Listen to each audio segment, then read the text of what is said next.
आज हम स्टार्ट करते हैं डिटर्मिनेंट की। हमारी फोर्थ क्लास है ये। और फोर्थ क्लास को देखने से पहले हमारी जो इससे पहले तीन वीडियोस जो डिटर्मिनेंट से रिलेटेड बनी हैं, सबसे पहले वो वीडियोस देखनी है अगर आपने नहीं देखी है तो। अगर देखी है और उस वीडियोस को देख करके आपके समझ में आ गया है तो फिर नेक्स्ट हम क्वेश्चन स्टार्ट करते हैं। Using the properties of determinant prove that, हमें डिटर्मिनेंट की प्रॉपर्टीज का यूज करके हमें ये प्रूफ करके दिखाना है। तो करते हैं प्रूफ।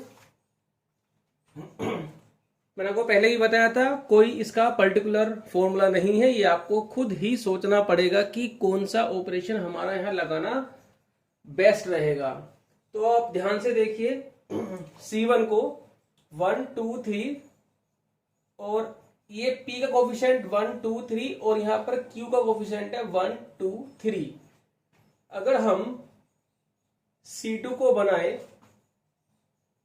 C2 माइनस, अगर हम C2 को बनाए C2 माइनस PC1 और C3 को बनाए हम C3 माइनस QC1, तो क्या रिजल्ट आता है? अभी आपने इसमें P से मल्टीप्लाई किए तो P 2P 3P और यहां से माइनस करोगे तो कट जाएगा आपका पूरा। तो यहां बचेगा 1 3 और 6। फिर आपने C3 को बनाया C3 माइनस QC1, तो Q से मल्टीप्लाई किए तो Q 2Q 3Q और यहां माइनस करेंगे तो ये आपका Q 2Q और 3Q कैंसिल हो जाएगा। तो क्या बचेगा? 1 plus P 4 plus 3P 10 plus 6P।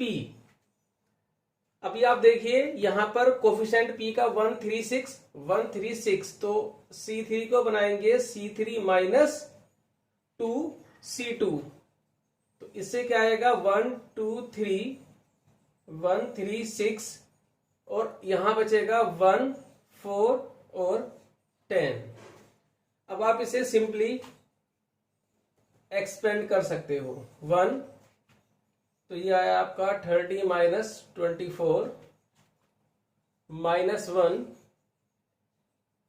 20 minus 12 plus 1 12 minus 9, ये बचा 6, ये बचा आपका माइनस 8 प्लस 3 6 3 9 और 8 1, ये आपकी RHS आ गई। तो ऐसे बहुत सारे क्वेश्चंस हैं जो अभी हम इस क्लास में और इससे जो हमारी नेक्स्ट क्लास होगी उसमें भी हम प्रॉपर्टीज ऑफ डिटर्मिनेंट ही करेंगे। उसके बाद हम नेक्स्ट टॉपिक लेंगे। तो अब अगला क्वेश्चन लेते हैं हम। नेक्स्ट क्वेश्चन स्टार्ट करते हैं।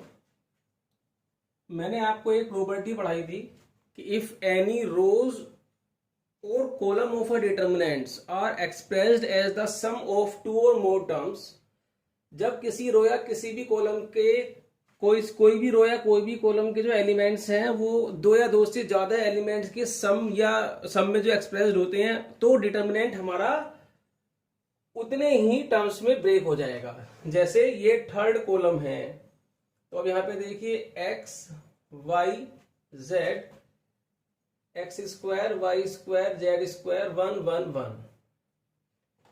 अब जो सेकंड डिटर्मिनेंट हमारा बनेगा x y z x square y square z square px cube py cube और pz क्यूब। अब आप देखिए ध्यान से,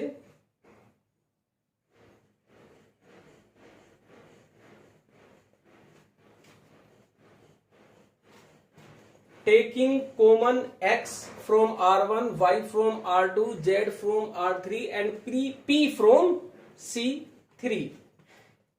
तो इस रो में से हमने x कॉमन लिया, इस रो में से y कॉमन लिया, इस रो में से हमारा z कॉमन आ गया और इस कॉलम में से हमारा p कॉमन आ गया। तो अभी क्या बचा? 1 1 1 x y z x square y square z square. अभी हम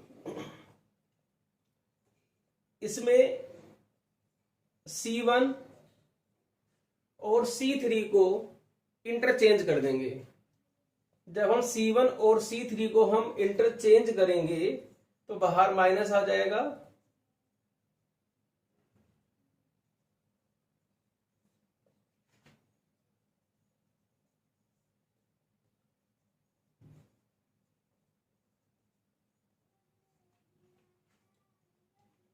अब C2 और C3 को इंटरचेंज कर दीजिए, बाहर हमारा फिर माइनस आ जाएगा, तो ये माइनस माइनस प्लस।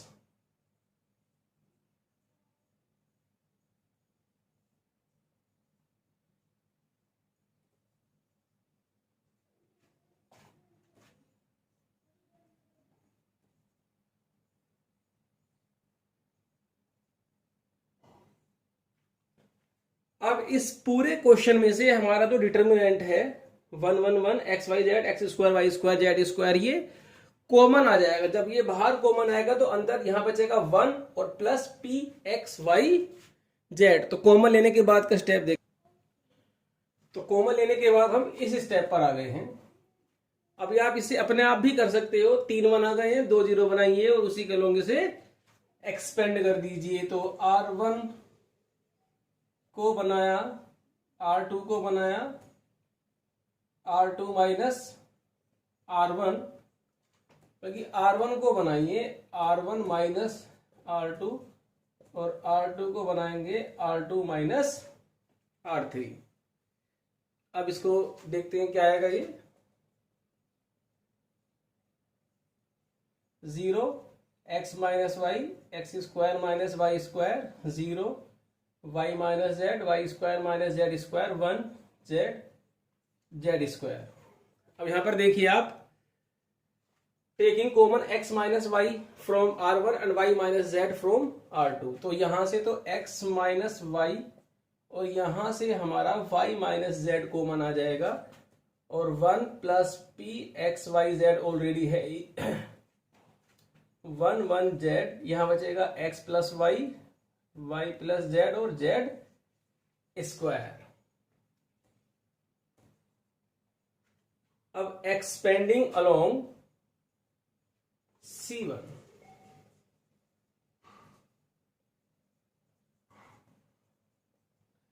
C1 के अलोंग जब हम एक्सपेंड करेंगे तो ये और ये y plus Z minus X, तो ये बचेगा तुम्हारा z माइनस एक्स।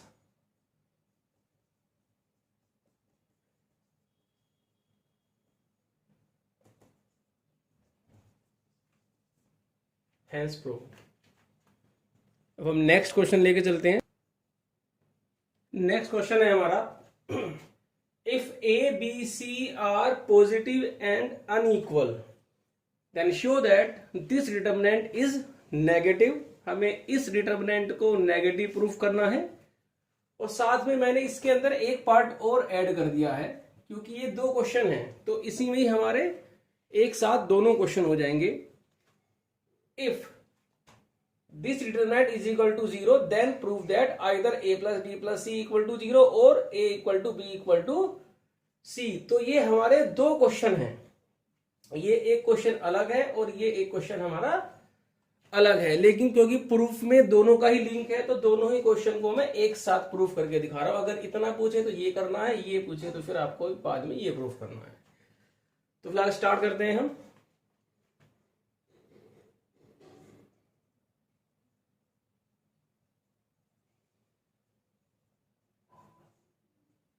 जी, इसमें हम R1 को बनाएंगे R1 plus R2 plus R3। आप C1 को C1 plus C2 plus C3 भी बना सकते हो। फिलहाल हमने बना दिया R1 को R1 plus R2 plus R3। इससे क्या फायदा होगा हमारा कि ऊपर की पूरी row A plus B plus C, A plus B plus C और A plus B plus C. अभी यहां से हम कॉमन ले लेंगे a plus B plus C, 1 B A 1 C A 1 A B, यहां पर सी है। अभी हमारी पहली रो 1 1 1 बन गई है। अब हम क्या करेंगे, यहाँ पे 2 0 बनाएंगे। तो वो 2 0 जो है हमारी वो बनेगी, C1 को बनाया C1 माइनस C2 और C2 को बनाया C2 माइनस C3। तो अभी हम यहां पर देखते हैं A plus B plus C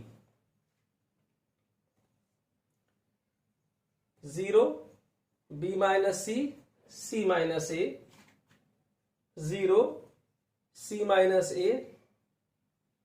A minus B 1, A और B। अब इसे एक्सपेंड कर देंगे, एक्सपेंडिंग अलोंग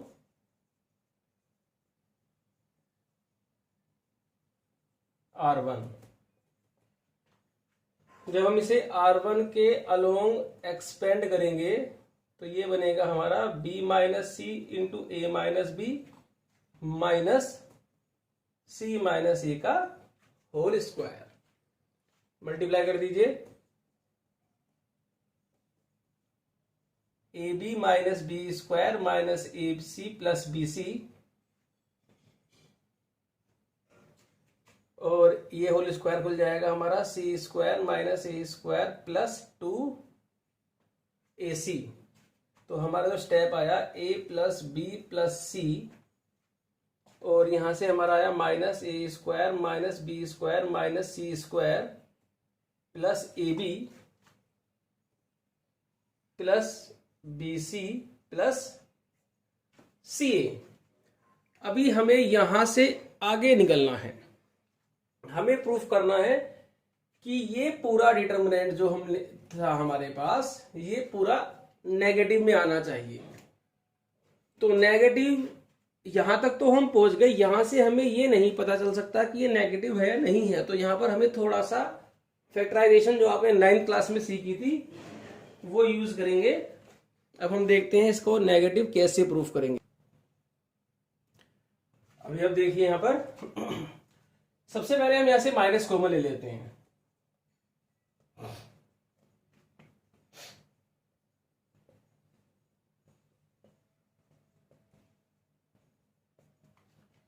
इसके बाद हम यहां पर 2 से डिवाइड और 2 से मल्टीप्लाई कर देते हैं। 2 से मल्टीप्लाई हम इस ब्रैकेट में करेंगे।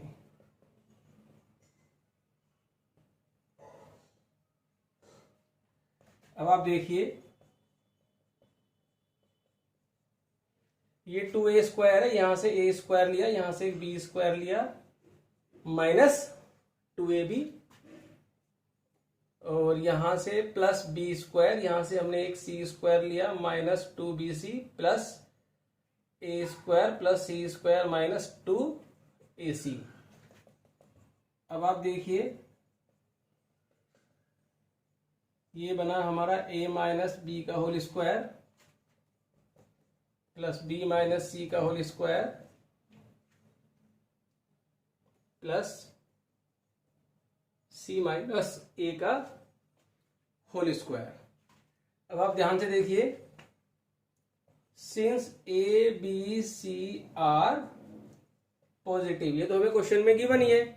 जब A B C पॉजिटिव है तो A plus B plus C is also positive.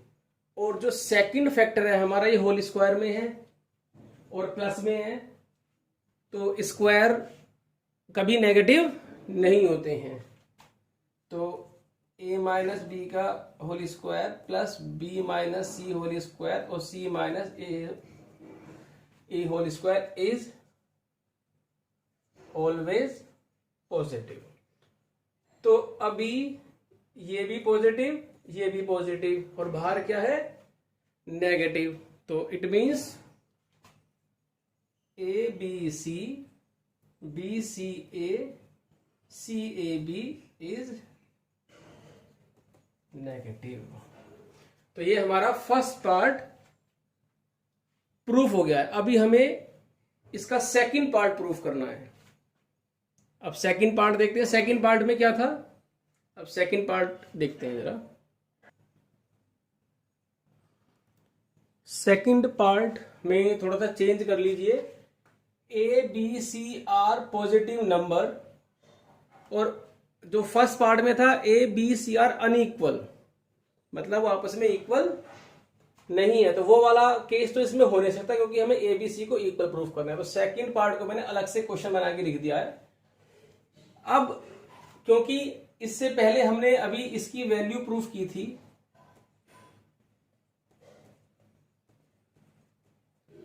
अभी हमने प्रूफ किया था -12 a plus B plus C और a minus B square b minus C square और c माइनस ए स्क्वायर। ये आपको एज इट इज पूरा प्रूफ करना पड़ेगा अगर ये क्वेश्चन हमारा अलग से आता है तो। अभी since A B C B C A B की वैल्यू हमें 0 गिवन है, तो यहां से -12 a plus B plus C a minus B square b minus C square और c minus A square equal to 0। अभी यहां पर देखिए, जब दो नंबर की मल्टीप्लाई 0 होती है तो it means either a plus B plus C 0 और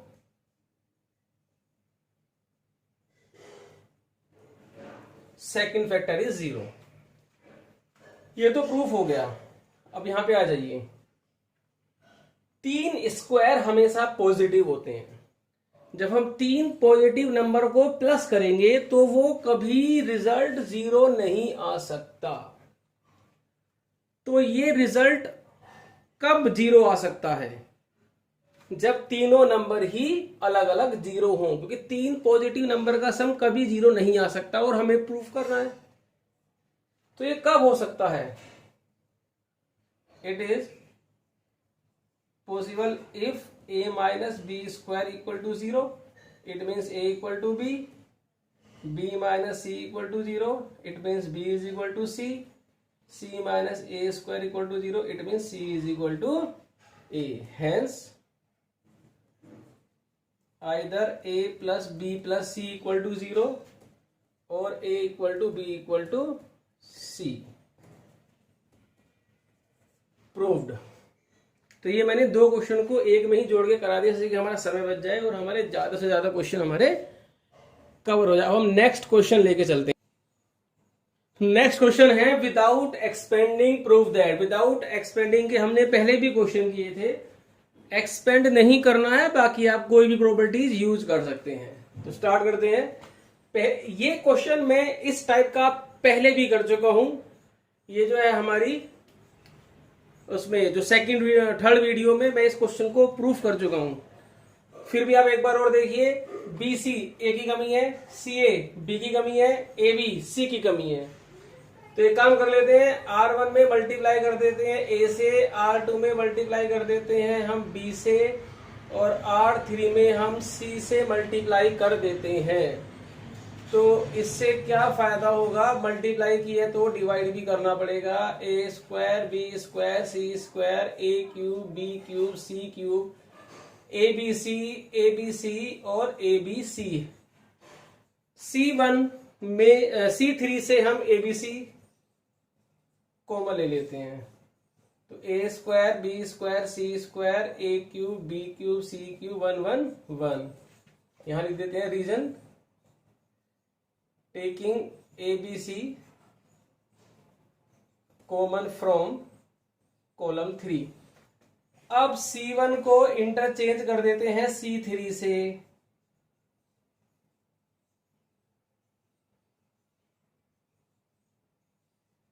तो बाहर नेगेटिव आ जाएगा। अब फिर दोबारा